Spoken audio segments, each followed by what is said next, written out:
The era in which Guy Thorne wrote The Air Pirate was one of profound transition. The world was moving from the slow, predictable rhythms of the sea to the sudden, terrifying speed of the air. For the first time in history, a predator could strike from above, bypassing borders and traditional defences. In this novel, Thorne explores that specific anxiety through the eyes of Sir John Custance, the Chief Commissioner of the British Air Police. The story begins not with a crime, but with a reflection. John is looking back on a period of transatlantic air piracy that has fundamentally changed the way we view the sky. We meet him during a journey to Plymouth, travelling with his loyal valet, Thumbwood, and his fiancée, the famous actress Constance Shepherd. Constance is a woman of immense public stature, and her presence brings a certain level of celebrity to their travels, but there is an underlying tension. During their journey, Constance reveals a private terror. She is being stalked by a man known only as the Hawk, a sinister figure named Heltzephron. As they arrive in Plymouth, the tension breaks into a full-scale crisis. A transatlantic liner called the Albatros has been hijacked. This isn't a robbery committed with pistols and threats in a dark alley. This is a sophisticated, high-tech assault. The pirates used a vessel that is silent, incredibly fast, and technologically far ahead of anything the authorities possess. They didn't just steal cargo, specifically a shipment of Brazilian diamonds. They forced the liner to land on water, turning a marvel of modern aviation into a helpless target. Through this event, John realizes that this is no mere criminal enterprise. This is a sophisticated act of war against civil aviation itself. The stakes become deeply personal very quickly. While the public is in an uproar, accusing the air police of incompetence, another disaster strikes. The liner Atlantis, which is carrying Constance, is ambushed 200 miles west of Cork. The pirates move with surgical precision, killing the escort crew and kidnapping Constance. At this point, the investigation is no longer just a matter of national security or professional duty for John. It has become a desperate, personal crusade. With the official channels struggling to respond, John secures private leave to hunt the criminals himself. He isn't alone for long. He is joined by Mr. Van Adams, a wealthy American financier who provides him with Danjuro. Danjuro is one of the most striking characters in the book. He is a highly skilled Japanese specialist, described almost as a human possession of Van Adams. He possesses an extraordinary intellect and a level of combat prowess that borders on the superhuman. Together, John and Danjuro begin to peel back the layers of the conspiracy. They deduce that the mastermind behind this chaos is Major Heltzephron, a disgraced war hero. Heltzephron isn't a common thief. He is a man of high standing who recruits ruined young men from the aristocracy. Men who have the education and the social standing to move in high circles, but lack the moral compass to use their skills for anything but destruction. To evade the eyes of the law and the pirates themselves, Danjuro uses his expertise in deception to disguise John as a dark-skinned Oxford tutor. This allows the duo to travel undetected into the rugged, desolate Cornish moors, searching for Heltzephron's secret base. The investigation leads them to Tregoraint Manor, a secluded estate that looks like a defunct tin mine. It is a masterpiece of deception. Danjuro discovers that the mine is merely a front, a hollow shell hiding a massive secret hangar and a cavernous sea lair. The scale of the operation is staggering. John manages to infiltrate the manor, killing a violent criminal named Fedden, and follows a secret lift down into the subterranean darkness. In the heart of the cavern, he finds the pirate ship. It is a technological marvel, a vessel of silent engines and electric controls that makes everything else in the sky look primitive.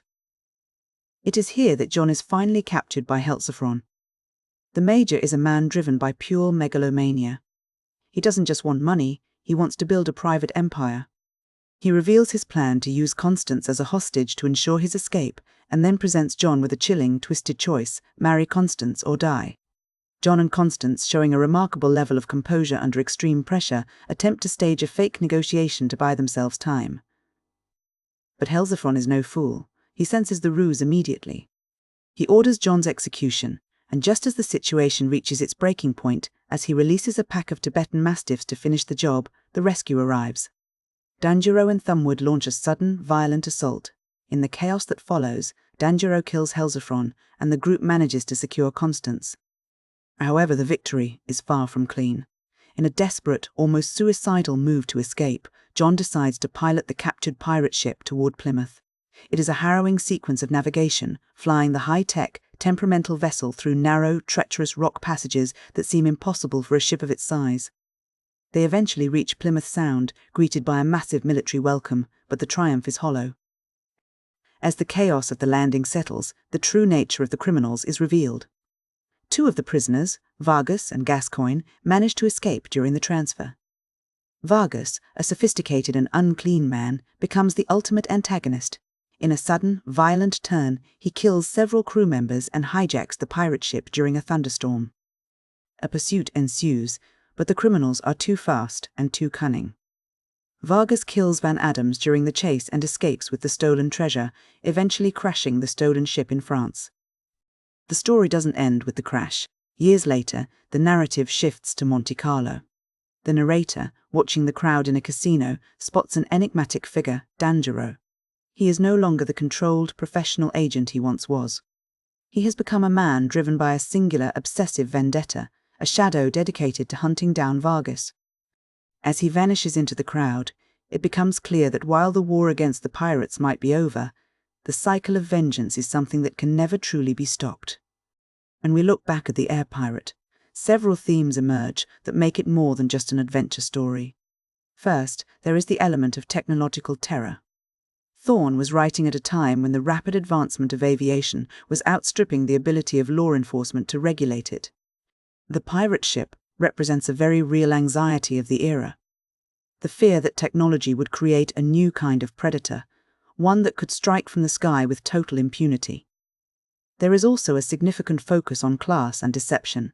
The villains aren't the usual low-life criminals of Victorian adventure novels.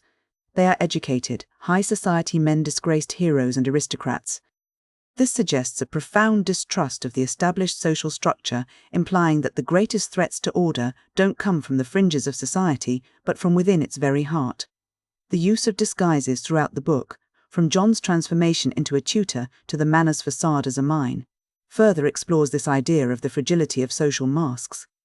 We never truly know who a person is based on their public standing. The character of Dangereux provides a darker lens through which to view the story. His arc is one of gradual dehumanization. He begins as a highly skilled tool of a wealthy patron, but by the end he has been consumed by the very violence he was hired to manage. His transformation into a man of pure vengeance suggests that in the pursuit of justice, the hunter often becomes a mirror of the hunted. He loses his professional detachment and becomes something much more primal. Ultimately, the book presents a world where progress is a double-edged sword. The same technology that allows for the miracle of transatlantic flight also provides the tools for unprecedented crime. The story ends not with a sense of peace, but with a sense of ongoing vigilance. The air pirate might be gone, but the shadows he left behind, the greed, the vengeance, and the technological chaos remain. It is a story that captures a moment in time when the world was looking up at the sky and realizing that the heavens were no longer a sanctuary, but a new frontier for human darkness.